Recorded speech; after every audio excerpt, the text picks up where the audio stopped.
కాళ్లలో నొప్పి, నరాల వాపు వంటి లక్షణాలతో బాధపడుతున్నారా? వెరికోస్ వెయిన్స్ లో అత్యాధునిక చికిత్స ఏవిస్ వాస్కులర్ సెంటర్. నమస్తే రమగారు. నమస్తే జయ.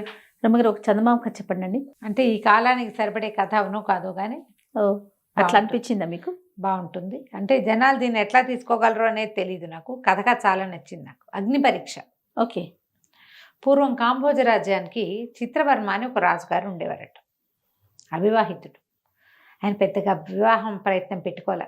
వేటల్లో తిరుగుతూ ఉండేవాడు. ఏదో రాజ్యాన్ని విస్తరించడం, రాజ్యాన్ని డెవలప్ చేయడం, రాజ్యంలో ఏవేవో చేస్తూ ఉంటాం, ఇట్లాగే చేసేవాడు. వివాహితుడు కాదు. ప్రజలందరూ ఇంకా రాజుగారు ఎప్పుడు పెళ్లి చేసుకుంటారు, మనకి ఎప్పుడు సంతానం కలుగుతుంది, ఆయనకి ఎప్పుడు యువరాజు పుడతాడు, అలా ఆలోచించి అనుకుంటూ ఉండేవాళ్ళు.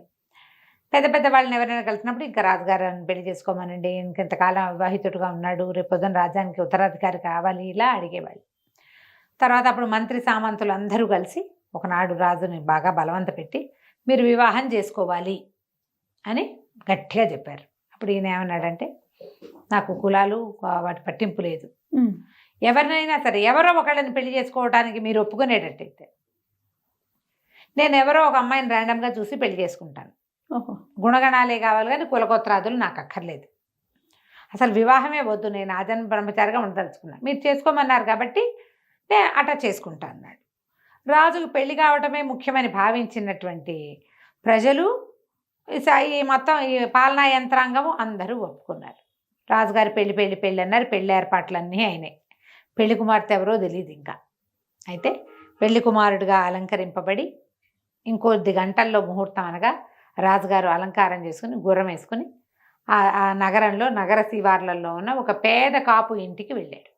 ఆ ఇంటికి మండిగానికి పసుపు కూడా లేదు ఆ ఇంట్లో. అదొక పేద కాపు ఇల్లు. కులం అందరూ కాపు అని చెప్తారు. వీళ్ళు ఏంటంటే పొలాలకి కాపలా కాయటాలు అలాంటి పనులు చేసే కుటుంబాలు అన్నమాట. ఆ పేద కాపుకి ఒక కూతురు ఉంది, సుగుణవతి. ఆవిడ పేరు గుణవతి. భలే అందంగా ఉంటుంది. నగలు, నాణ్యాలు, పట్టు చీరలు ఏమీ లేకపోయినా సహజంగా చాలా సౌందర్యవతి, మహాగుణవతి కూడా. చాలా సాతు స్వభావం, శాంతమూర్తి. వెళ్ళి తలుపు కొట్టాడు. ఆయనతో పాటు ఉన్న అంగరక్షకులు, పెళ్లి ఏర్పాట్లు చేస్తున్న వీళ్ళంతా ఆశ్చర్యపోయారు. ఆయన పెళ్లి కుమారుడు అలంకరణలో ఉన్నాడు. ఆ పేద కాపు బయటకు వచ్చాడు. చిత్తం మహాప్రభు ఏం కావాలని అడిగాడు. అడిగితే మీ అమ్మాయిని పిలువు, ఆ అమ్మాయిని పెళ్లి చేసుకుంటానన్నాడు. ఓయ్. ఆయన ఎప్పటి నుంచో ఆ పిల్ల నచ్చింది ఆయనకి.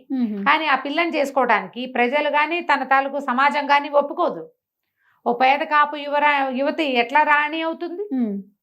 మహారాణికి ఇంకో కొత్త కొత్త గుణాలు ఉండాలి, అవేవో ఉండాలి. తండ్రి రాజు అవ్వాలి, అవన్నీ ఉంటాయి. ప్రజలు యాక్సెప్ట్ చేయరు. మంత్రి సామంతులు కాకులు పొడిచినట్టు పొడుస్తారు. ఆవిడకేం తెలుసు అంటారు. భారీగా ఉండటమే కాదు, ఇక్కడ మహారాణిగా ఉండాలంటే మెయింటెనెన్స్ అదే కదా, చాలా ఉంది. దానికి ఒక ప్రత్యేక యాటిట్యూడ్ కావాలి. ఒప్పుకోరు కాబట్టి ఆయన పెళ్లి చేసుకోదలుచుకోకుండా ఊరుకున్నాడు. ఆయనకి ఈ అమ్మాయే నచ్చింది. ఎప్పుడైతే వాళ్ళంతా నువ్వు ఎవరిని తెచ్చినా మాకు ఓకే అన్నారో అప్పుడు ఈ పని చేశాడు అనమాట. అమ్మాయి చిత్తప్రభు అంతకంటేనా అంది, నేను పెళ్లి చేసుకుంటాను అని చెప్పేసరికి అక్కడి నుంచి పెళ్ళి అయిపోయింది. వెనకాల వచ్చిన సైనికులే చకచక చుట్టుకాగలు అక్కడ ఇక్కడ వెతికి మామిడి మండలు కట్టి తెచ్చారు ఆ ఇంటికి. గుమ్మానికి పసుపు రాశారు. వచ్చిన ముత్తైదులు వాళ్ళే అమ్మాయిని చక్కగా అందంగా పట్టు చీరలు, చీల్చే నంబరాలు కట్టి తయారు చేశారు. వాకిట్లో అప్పటికప్పుడు పందిరి వెలిసింది. గంటల్లో పెళ్ళి అయిపోయింది. ముహూర్తం వేళకి అన్నీ వీళ్ళే రెడీ చేసుకుని పెళ్లి చేసుకుని ఆవిడని తెచ్చుకున్నారు. ఎవ్వరికీ నచ్చల. ఏం చెయ్యాలి? ఆయనకి తెలుసు. పెద్దగా వీళ్ళు మొదట ఆహాహా పెళ్ళైపోయిందని అందరూ సంతోషించి స్వాగతం పలికారు. కానీ ఆవిడని లెక్క చేసేవాళ్ళు కాదు. రాజు మీద కూడా లెక్క తగ్గింది. క్రమంగా కాలక్రమాన ఆవిడ గర్భవతి అయింది. ఓకే. గర్భవతి అయితే ఓ 3 ఏళ్లకో ఏమో 4 ఏళ్లకి బహుశా ఓ పిల్ల పుట్టింది. ఆడపిల్ల పుట్టేసరికి ఈయన పురిటింట్లో పిల్లని చూసి ఏమన్నారంటే, నీ మొహం ఎవరికీ గిట్టదు, ఇక్కడ నువ్వేమీ చేయలేకపోయావు, వీళ్ళని ఇంప్రెస్ చేయలేకపోయావు, నువ్వేం పోని మగపిల్లాడిని కంటే వాడేదో కనీసం రాజు అవుతాడు అని భావించి ఒప్పుకునేవాళ్ళు. అది లేదు. ఇప్పుడు ఈ కాపు మనవరాల్ని యువరాణిగా వీళ్ళెవరూ యాక్సెప్ట్ చేయరు. అంటే ఏం చేస్తాను ప్రభు, నా అదృష్టం ఇంతే అనుకుంటాను, ఇంకా అంతకంటే ఏం చేస్తాను అంది. పిల్ల 11వ రోజున ఓ సైనికుడు వచ్చాడు. అమ్మా, రాజుగారు అమ్మాయిని తీసుకువెళ్ళి అన్నాడు. అనగానే ఈవిడికి అర్థమైంది, పిల్లని ఏదో చేసేయబోతున్నారు. ఆవిడ చాలా దుఃఖించి, ఏం చేస్తాను నాయన, నా మీద ఇంతే ఉంది కరుణ, పోనీ తల్లిని చేశారు, తల్లిని కానిచ్చారు, పిల్లని ఏమైనా చేసి ప్రాణం పోయేదాకా నా పిల్లకి బాధ మాత్రం కలిగించబోక నాయన అమ్మాయికి అని 11 రోజులు చంటి పిల్లని ఎత్తి ఆ చేతిలో పెట్టింది. సైనికుడి చేతిలోకి బోరమని ఏడుస్తూ సైనికుడు ఆ పిల్లని ఎత్తు తీసుకుపోయాడు. ప్రజలంతా నిర్ఘాంతపోయారు. అవురా, ఎంత పని చేశాడు రాజు, పచ్చి బాలింతరాలే పాపం. సుగుణవతి ఒక్క మాట కూడా మాట్లాడితే నోరు మూసుకుని ఉంటుంది, అంత శాంత స్వభావరాలు. జనాలకి ఎంత జాలేసిందో ఆవిడంటే. ఏం చెయ్యాలో తెలియలే. కానీ ఆవిడ భర్తని ఏమి అనలా, తన కష్టం ఎవరికీ చెప్పుకోవాలా, మాట్లాడకుండా ఉండేది. కానీ మందిరంలో అన్నీ సరైన వేళకి ఏర్పాట్లు, పొద్దున్నే శుభ్రం చేయటాలు, వాకిట్లో బుగ్గులేయటాలు, భోజనం వేళల్లో అటు ఎవరికి భోజనం ఒక్క నిమిషం ఆలస్యం కాకుండా భోజనాలు ఏర్పాట్లు చేయించేది. క్రమంగా మందిరంలో ఉన్న వాళ్ళంతా ఆవిడ మాట వినటానికి, ఆవిడ పద్ధతి ప్రకారం ఉండటానికి అలవాటు పడ్డారు. ఆవిడకి రోపేం లేదు, మెత్తమెత్తగా చెప్పేది. మళ్ళీ కొంతకాలానికి గర్భవతి అయింది. ఈసారి కుమారుడు కలిగాడు. మళ్ళా రాజుగారు వెళ్ళి పురిటింట్లో నుంచున్నాడు. పురిటిలో నుంచుని, కొడుకుని కన్నావు కానీ నువ్వు వీళ్ళని మెప్పించలేవమ్మా, వీళ్ళని మెప్పించడం నీ వల్ల కాదు, ప్రజలకు ఏమీ నీ మొహం గిట్టదు, ఈ సభాభవనాల్లో కూడా ఎవరికి, అంతఃపురంలో కూడా నువ్వంటే ఇష్టం లేదు ఎవరికి, నువ్వు ఎట్లా గెలుస్తావో వీళ్ళతోటి అన్నాడు. అమ్మాయి ఆవిడేమంది, ఏం చేస్తాను ప్రభు, మీ భార్యని అవటం నా అదృష్టంలో భాగం, నాకు ఇచ్చాడు భగవంతుడు. మీతో భార్యగా కొంతకాలం ఉన్నాను, ఈ ఇందులో ఉన్నాను, ఈ మహాభవనంలో రాజభవనంలో ఉన్నాను. ఓ పిల్లకి తల్లి అయ్యాను, ఓ పిల్లవాడికి తల్లిని అయ్యాను, అదే నా భాగ్యం. ఏం చేస్తాను నేను, ఎందుకు ఒప్పుకోరు వాళ్ళు అని అంటారు. ఆవిడ ఊరుకుంది. 11వ రోజున సైనికుడు వచ్చాడు. మళ్ళీ అబ్బాయి గారిని దారిలో పెట్టమన్నారండి అని. ఆవిడ ఏడ్చుకుంటూ పిల్లాన్ని అప్పచెప్పింది. ఇక ప్రజలకి ఎంత పెచ్చొచ్చేసిందంటే, పని చేస్తాడా, మగపిల్లాన్ని ఇచ్చేస్తారా ఎవరైనా, తనకి ఇష్టానికి తనకు నచ్చిందని ఆవిడని పెళ్లి చేసుకుని ఆవిడని తెచ్చి మండపంలో పెట్టి మందిరంలో పెట్టి ముందు పిల్లని పంపేశాడు, ఇప్పుడు పిల్లాన్ని కూడా పంపించేశాడు. పోనీ సగం కాపు రక్తం ఉన్నా సగం క్షత్రియ రక్తం ఉంది కదా, రాజు కాలేకపోయాడా పిల్లవాడు, యువరాజు ఎందుకు కాడు. రాజు మీద వ్యతిరేకత, రాణి మీద అపరిమితమైన జాలి వచ్చేసినాయి ప్రజల్లో. 4 సంవత్సరాలు గడిచింది. రాజు ఏం చేశాడంటే, అక్కడికి బాగా దూరంగా భీమశీల నగరం అని ఒక నగరం, ఈయన మేనమామలు అక్కడ రాజులు, ఈ పిల్లలిద్దరూ అక్కడ పెరుగుతున్నారు.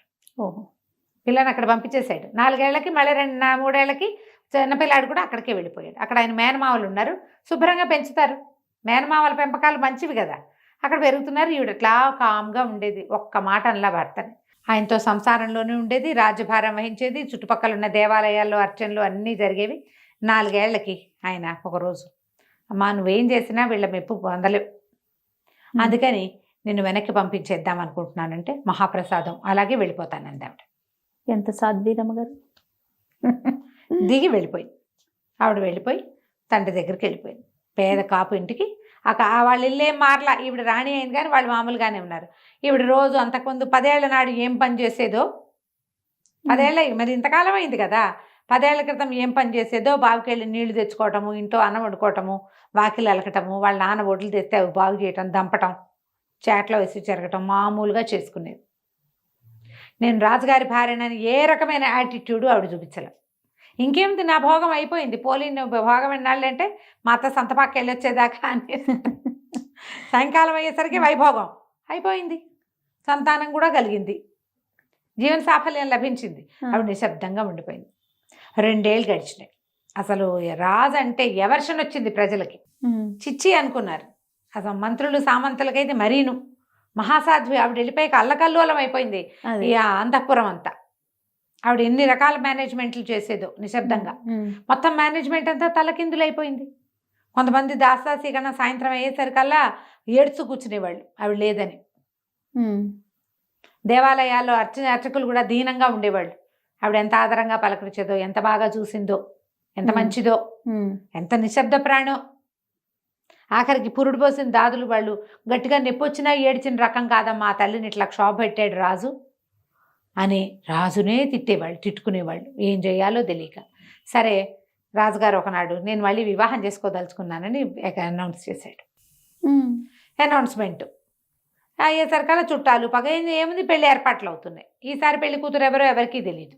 కిందటిసారి అటకే చేశాడు కదా ఆయన. పెళ్లి ఏర్పాట్లైనా నగరం అంతా అలంకరించారు. భీమశీల నగరం నుంచి కూతురు కొడుకు ఇద్దరు వచ్చారు.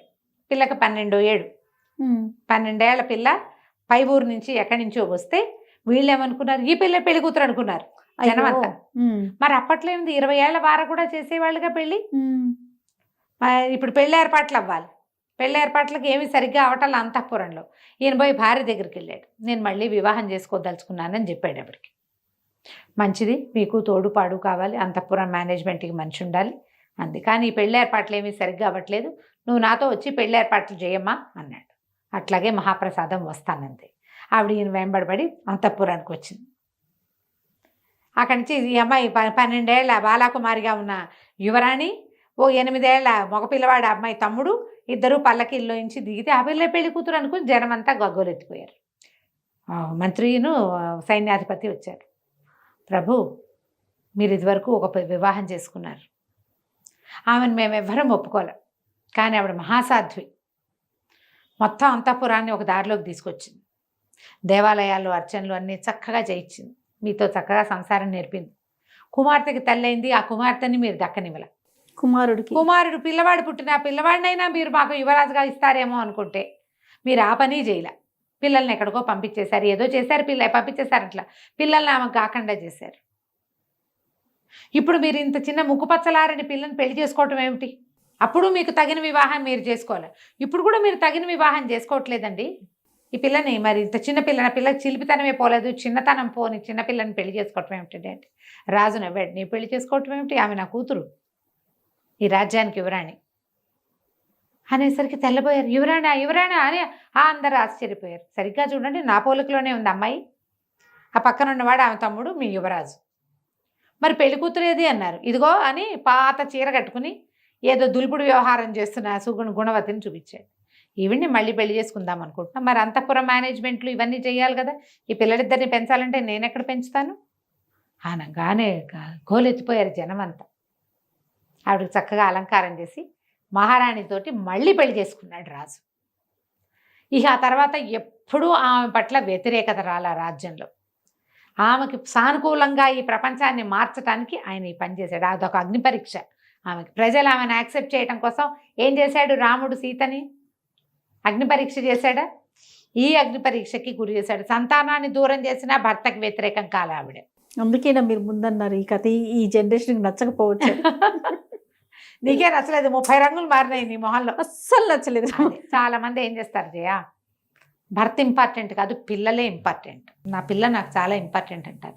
మనం పాతకాలం కథల్లో అవి అలా చూడం. పిల్లల పక్షం వహించి మొగుళ్ళను వదిలేస్తారు, కానీ అది వదలకూడదు జయ.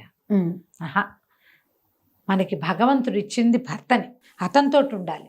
మరి అతని సంతానాన్ని దూరం చేయొచ్చు రమ్మగారు? ఏదో చేశాడు ఇక్కడ. అది ఎట్లా అవుతుంది రమ్మగారు? ఏదో కాదు కదా, ఆవిడ భర్తే కాదు, ఆయన రాజు కూడా. ఆవిడకి రాజాజ్ఞని ఒప్పుకుంది. ఒకరిని ఓకే, ఇద్దరినినా అతనే యాక్సెప్ట్ చేస్తే ప్రజలందరూ యాక్సెప్ట్ చేస్తారు కదా. ఎవరు యాక్సెప్ట్ చేయలే. చూడు, ముందంతా వాళ్ళు ఒప్పుకోలేదు. ఎప్పుడైతే ఆవిడకి సంతానం దూరం అయ్యో జాలి పడ్డం మొదలుపెట్టి ఆవిడ ఎంత మంచిది, ఆవిడ అలాగే ఉంటుంది కదా జయ. ప్రజలు ఎలా ఉంటారు, మనుషులు అలాగే ఉంటారు. తల్లికి పిల్లల్ని వేరు చేస్తారు, ఇద్దరిని. మరి 13 ఏళ్ళ తర్వాత తీసుకొచ్చిన తర్వాత ఆ చిన్ననాటి జ్ఞాపకాలు ఏమున్నాయి ఆవిడకు ఉండవు, ఇంకో పిల్లలు కానీ ఉంచుకుంటుంది. కథలాగానే తీసుకుందాం అంతే. నమస్తే రమ్మగారు. నమస్తే.